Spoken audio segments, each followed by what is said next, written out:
যে মর্মন্তুদ ঘটনাগুলো ঘটেছে সেগুলো নিরপেক্ষ তদন্তের আলোকেই যেন বিচারিক প্রক্রিয়া সুনিশ্চিত হয়, সেই লক্ষ্যেই বাংলাদেশ ছাত্রলীগের যে অবস্থান, সেই অবস্থানটি আমরা বাংলাদেশের ছাত্র সমাজের কাছে নতুন করে আমরা শেয়ার করতে চাই, বিনিময় করতে চাই। এবং একই সঙ্গে আমরা সুস্পষ্টভাবে জোরের সঙ্গে, দৃঢ়তার সঙ্গে আমরা বলতে চাই যে শিক্ষার্থীদের সঙ্গে বাংলাদেশ ছাত্রলীগের সংগঠনভাবে, রাজনৈতিকভাবে কিংবা অন্য কোনো পরিসরেই কোনো ধরনের বিরোধ নেই। যারা আন্দোলন অংশগ্রহণ করেছে, যারা ছাত্রলীগের বিরুদ্ধে স্লোগান দিয়েছে, যারা আ আ তাদের মতামত প্রকাশ করেছে, যারা এই আন্দোলনকে এগিয়ে নিয়ে গেছে, যেসব সাধারণ শিক্ষার্থী, যারা আন্দোলনে যারা একটি ন্যায়সঙ্গত শান্তিপূর্ণ সমাধান চেয়েছে, বাংলাদেশ ছাত্রলীগের পক্ষ থেকে আমরা তাদেরকে অভিনন্দন জানাই, স্যালুট জানাই এবং আমরা মনে করি যে সাধারণ শিক্ষার্থীদের যে দৃঢ়তা, সাহসিকতা, প্রতিবাদ এবং প্রতিরোধের যে ইস্পাত দৃঢ় প্রত্যয়, সেটিকে ধারণ করেই বাংলাদেশ ছাত্রলীগ আগামী দিনে তাদের কর্মপন্থা নির্ধারণ করবে। আমরা অবশ্যই যারা সহিংসতা করেছে, যারা এই আজকে এই শিক্ষার্থীদের লাশের উপর ভর করে যারা পেছনের দরজা দিয়ে জবরদখল করে যারা এই রাষ্ট্র ক্ষমতা দখল করেছে, তাদের বিরুদ্ধে আমাদের যে রাজনৈতিক অবস্থান, তাদের বিরুদ্ধে আইনগতভাবে বিচারিক প্রক্রিয়ায় আওতায় নিয়ে আসার জন্য আমাদের যে দৃঢ় রাজনৈতিক প্রত্যয়, সেটি তো আমাদের অব্যাহত থাকবেই। কিন্তু সাধারণ শিক্ষার্থীদের সঙ্গে আমাদের কোনো ধরনের সংশয়, কোনো ধরনের উদ্বেগ, কোনো ধরনের বনাম কোনো ধরনের বৈপরীত্যের সম্পর্ক আছে বলে আমরা মনে করি না। এবং শিক্ষার্থীদেরকে আমরা যেটি শেয়ার করতে চাই, সেটি হচ্ছে যারা আন্দোলনে সম্পৃক্ত হয়েছে, যারা কোটা ইস্যুর একটি যৌক্তিক সমাধানের জন্য শান্তিপূর্ণ আন্দোলনে সমবেত হয়েছে, তারাই বাংলাদেশ ছাত্রলীগের আগামী দিনের পথ প্রদর্শক, তারাই বাংলাদেশ ছাত্রলীগের আগামী দিনের পথ দেখাবে। এবং বাংলাদেশ ছাত্রলীগের একটি ছাত্র সংগঠন, আমরা অবশ্যই এটি দাবি করি না যে আমরা আমাদের কর্মকাণ্ড, আমাদের রাজনৈতিক কর্মকৌশল, আমাদের সিদ্ধান্ত গ্রহণ প্রক্রিয়া সবকিছু আমাদের নিখুঁত, আমাদের বিশুদ্ধ, সেটি নয়। এবং এই জুলাই আগস্ট প্রেক্ষাপটেও আমাদের নিজস্ব মূল্যায়ন অবশ্যই রয়েছে। সেটি আমাদের ভুল ত্রুটি নিয়ে, আমাদের সীমাবদ্ধতা নিয়ে, আমাদের আজকে যে প্রেক্ষাপট তৈরি হয়েছে, এই সার্বিক প্রেক্ষাপটের জন্য আমাদের আরো দায়িত্বশীল ভূমিকা রাখার সুযোগ ছিল কিনা, সেই প্রশ্নগুলো, সেই আলাপ আলোচনা, সেই মূল্যায়নের যে আত্মবিশ্লেষণ, সেটি কিন্তু বাংলাদেশ ছাত্রলীগের অবশ্যই রয়েছে এবং বাংলাদেশ ছাত্রলীগ এটিকে সবসময় রাখবে এবং আমাদের ভুল ত্রুটি, সীমাবদ্ধতা এখান থেকে শিক্ষা গ্রহণ করেই বাংলাদেশ ছাত্রলীগ আগামীতে পথ চলার চেষ্টা করবে। এবং শিক্ষার্থীদের যে প্রশ্নগুলো রয়েছে, উদ্বেগগুলো রয়েছে,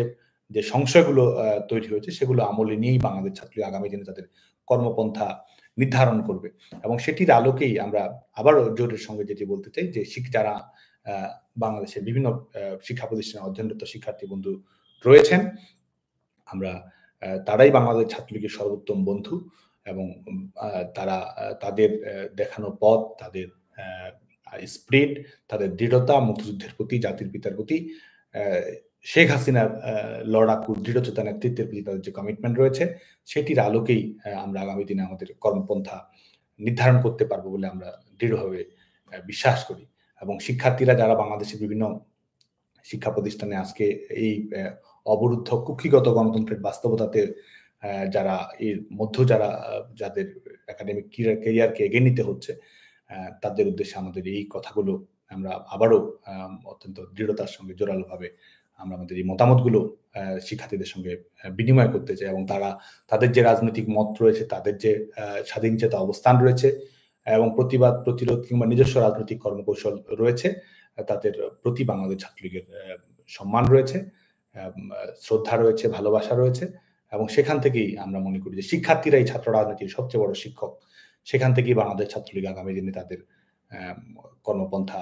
নির্ধারণ করবে। এবং যে বাস্তবতা আজকে তৈরি হয়েছে, আমরা অবশ্যই স্বীকার করি যে আমাদের ছাত্র রাজনীতির কাঠামোগত দুর্বলতা রয়েছে, বাংলাদেশ ছাত্রলীগের পথ চলাতেও ভুল ভ্রান্তি অবশ্যই রয়েছে।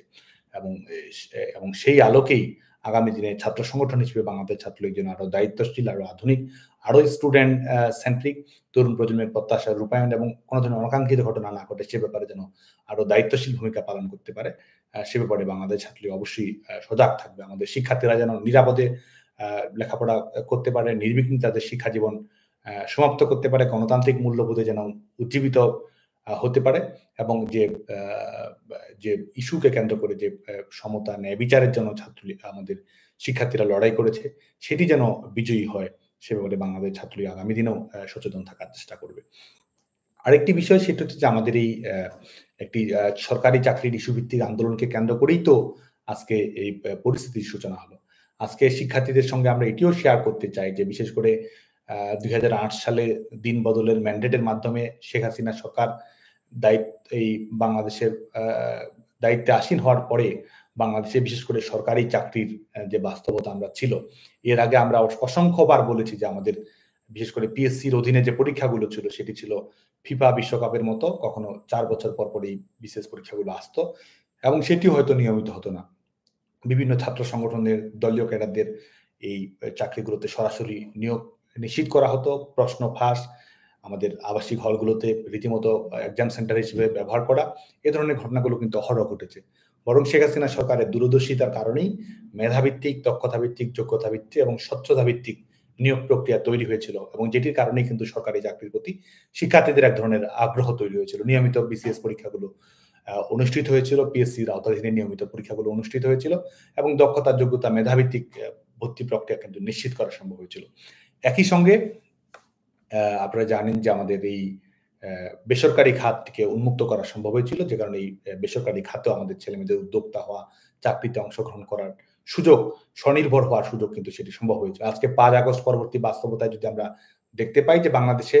নতুন করে কোন ধরনের জব সার্কুলেশন হওয়া, নতুন করে কোন ধরনের নিয়োগ প্রক্রিয়া, বেসরকারি খাত তো পুরোপুরি বিপর্যস্ত, কারণ কোন ধরনের ব্যবসা বাণিজ্যের পরিবেশ, কলকারখানায় কাজ করার পরিবেশ কোনো কিছুইতে নেই এবং নতুন করে যে বিনিয়োগ কেউ করবে সেই সম্ভাবনা, সেই সুযোগও কিন্তু তৈরি হয়নি, যে কারণে বেসরকারি খাতে বাংলাদেশের তরুণদের যে সম্ভাবনাটুকু ছিল,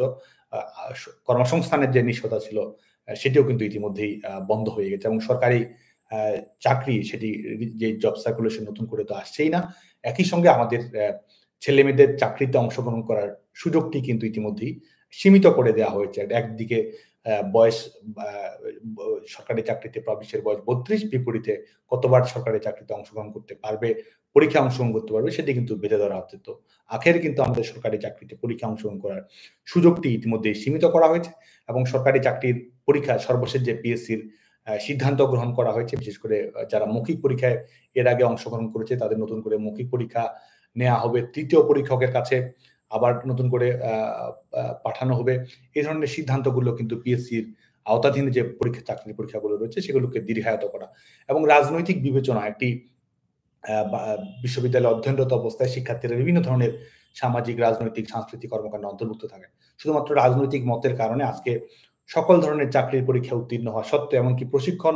শেষ হওয়া সত্ত্বেও কিন্তু আজকে চাকরি বাতিল করে দেওয়ার চেষ্টা করা হচ্ছে। তার মানে আজকে যে ধরনের রাজনীতিকীকরণ ঘটছে, সরকারি চাকরি নিয়ে কিন্তু শিক্ষার্থীদের মধ্যে এক ধরনের উদ্বেগ, এক ধরনের সংশয় ইতিমধ্যেই তৈরি হয়েছে যে ভবিষ্যতে এই যে ইতিবাচক পরিবেশটি তৈরি করা হয়েছিল সেটি থাকবে কি থাকবে না, সেটি নিয়ে অবশ্যই এক ধরনের সংশয় সবার মধ্যে তৈরি হয়েছে। এবং একই সঙ্গে বাংলাদেশের বর্তমানে যে বাস্তবতা আমাদের তৈরি হচ্ছে, ছেলেমেয়েরা কোটা সংস্কারের দাবিতে আন্দোলন করেছিল, বিভিন্ন ইস্যু ভিত্তিক প্রত্যাশা ছিল। আজকে সেখান থেকে বাংলাদেশের সংবিধানকে বদলে দেওয়ার চেষ্টা করা হচ্ছে। আজকে রিসেট বাটন, যেটি তাদের ঘোষিত কর্মসূচি, যেটির মাধ্যমে আমাদের মুক্তিযুদ্ধের অঙ্গীকার, আমাদের মৌলিক অঙ্গীকার, এগুলোকে আজকে প্রশ্নবিদ্ধ করার চেষ্টা করা হচ্ছে এবং যারা হয়তো বাংলাদেশের জনগণের কোনো ম্যান্ডেট যাদের কাছে নেই, বাংলাদেশের জনগণের কাছে তাদের কোনো দায়বদ্ধতা নেই, এবং সবসময় জনগণের উপর চাপিয়ে দিয়েই সেটিকে এক ধরনের লেজিটিমেট করা, সেই প্রবণতাও কিন্তু আজকে আমরা দেখতে পাচ্ছি। এক ধরনের জবরদখলকারী সরকার, অবৈধ সরকার, অসাংবিধানিক সরকার, অগণতান্ত্রিক সরকার এবং জনগণের কাছে দায়বদ্ধতাহীন এক ধরনের সরকার ব্যবস্থা আজকে বাংলাদেশে কিন্তু চাপিয়ে দেওয়ার এক ধরনের হয়েছে। আমরা যেটি বাংলাদেশের সকল ছাত্র সমাজকে আহ্বান জানাবো যে আমাদের বাংলাদেশের ছাত্র সমাজ সবসময় গণতান্ত্রিক শাসন ব্যবস্থার প্রতি দায়বদ্ধ ছিল। যখন সেটি সামরিক স্বৈরশাসকের বিরুদ্ধে লড়াই হোক, সেটি অনির্বাচিত সরকারের বিরুদ্ধে লড়াই হোক, ছাত্র সমাজ সবসময় সচেতন এবং সক্রিয় ভূমিকা পালন করার চেষ্টা করেছে। তো আজকে যে বাংলাদেশের গণতান্ত্রিক যে অবস্থা, আজকে রাজনৈতিক দলগুলোর সভা সমাবেশ করার অধিকার কিভাবে কুক্ষিগত করা হয়েছে, রাষ্ট্রীয় নিষেধাজ্ঞার আওতায় কিভাবে নিয়ে আসা হচ্ছে, মৌলবাদী সংগঠনগুলোকে এক ধরনের লেজিটিমেসি প্রদান করা হচ্ছে, আর বাংলাদেশের জন্মের সঙ্গে সম্পৃক্ত ছাত্র সংগঠনকে নিষেধাজ্ঞার আওতায় নিয়ে আসার মতো আজকে ঘটনা কিন্তু বাংলাদেশের ছাত্র সমাজের কাছে উন্মোচিত হচ্ছে। আজকে সংবাদপত্রের স্বাধীনতা, মত প্রকাশ করার স্বাধীনতা, সংগঠিত হওয়ার স্বাধীনতা, সমাবেশ করার স্বাধীনতা, বিভিন্ন যে মৌলিক মানবাধিকারগুলো রয়েছে সবকিছুকেই কিন্তু আজকে এই কুক্ষিগত করার চেষ্টা করা হচ্ছে। সব মিলিয়ে বাংলাদেশের আজকে যে মৌলিক গলদটি রয়েছে সেটা হচ্ছে যে আমাদের গণতান্ত্রিক শাসন ব্যবস্থাকে পর্যুদস্ত করা হয়েছে। অনির্বাচিত শাসকেরা বাংলাদেশের ক্ষমতা আজকে কুক্ষিগত করেছে এবং যারা মুক্তিযুদ্ধের যে আমাদের যে অর্জন রয়েছে সেই অর্জনকে ধূলিসাৎ করে দিয়ে এক ধরনের ভিন্ন ধরনের এক রাজনৈতিক বাতাবরণ তৈরি করার অপচেষ্টা বাংলাদেশের মানুষের কাছে কিন্তু ইতিমধ্যেই দৃশ্যমান হয়েছে। সে কারণে আজকে বাংলাদেশের ছাত্র সমাজের প্রতি আমাদের আহ্বান থাকবে